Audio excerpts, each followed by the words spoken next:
I think it's important to point out that things don't always go perfectly well when you're training.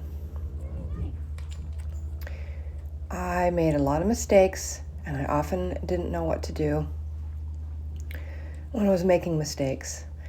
So here's a full-length version of a session where I'm practicing a cooperative blood draw procedure. So the first thing that's happening here is I'm occluding the vein in his neck, and that used to be the thing that really set him off. It was associated, right? He knew, like, oh, that means something bad's going to happen. The first thing that you can notice here is that he's actually confused. He's raising his leg.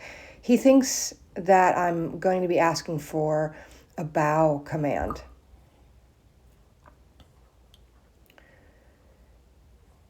And because he's confused, then he starts backing away every time I try to occlude.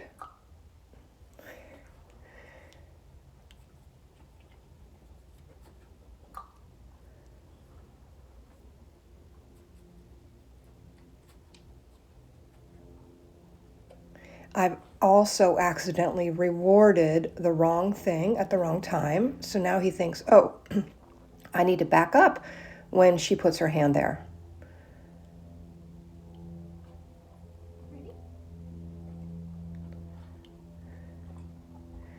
And I can see here that he's thinking, am I supposed to touch your hand?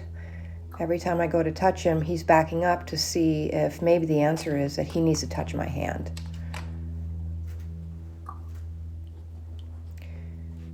So now what I've done is I've backed way off from actually occluding the vein, and I'm just saying, can I touch you here for a second?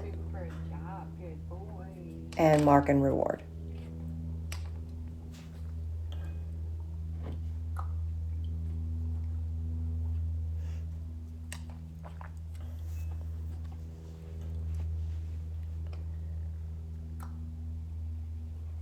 So I've broken this exercise down into like its tiniest pieces to help him understand. All I'm asking is that you stand still while I occlude the vein.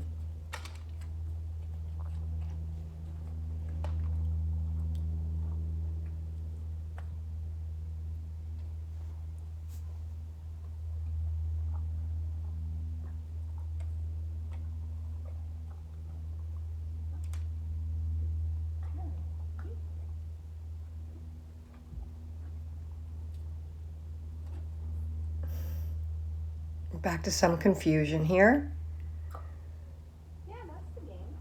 And that distraction to me also says, I feel a little overwhelmed.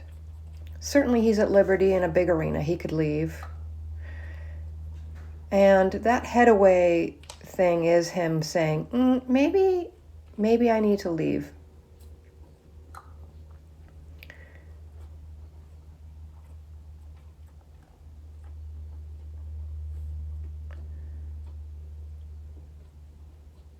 So we're back to smaller pieces here because he was a little overwhelmed.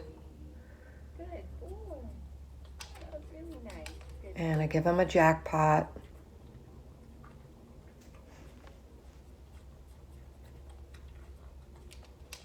Want to do something else for a minute?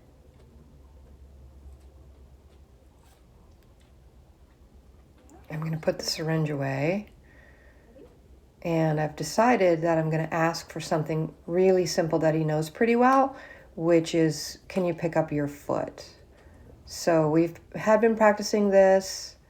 When I point to your leg, will you pick up your foot? I want him to feel really successful and less confused. And kind of rebuild that trust.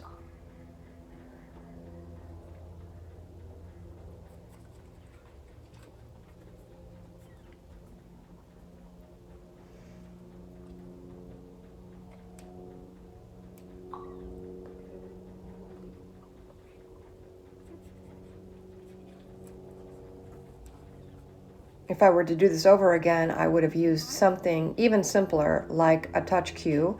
However, this was pretty early in our training and we did not have a solid touch target yet. He did know how to touch a hand and how to follow my hand. So that's a form of targeting, of course. So here it is. He knows to follow my hand and target and gets a treat.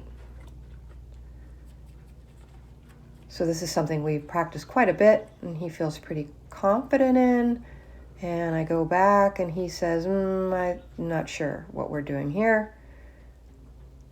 I thought I was touching your hand, but you keep moving your hand and I keep trying to touch it. Good job. That's it. Good. I didn't quite know what to do there, so I went back to something that we had been practicing, which is when I put my hand on your wither, I need you to pay attention to my body movement. So that kind of gave him a cue like, oh, we're standing still. And that seemed to work pretty well.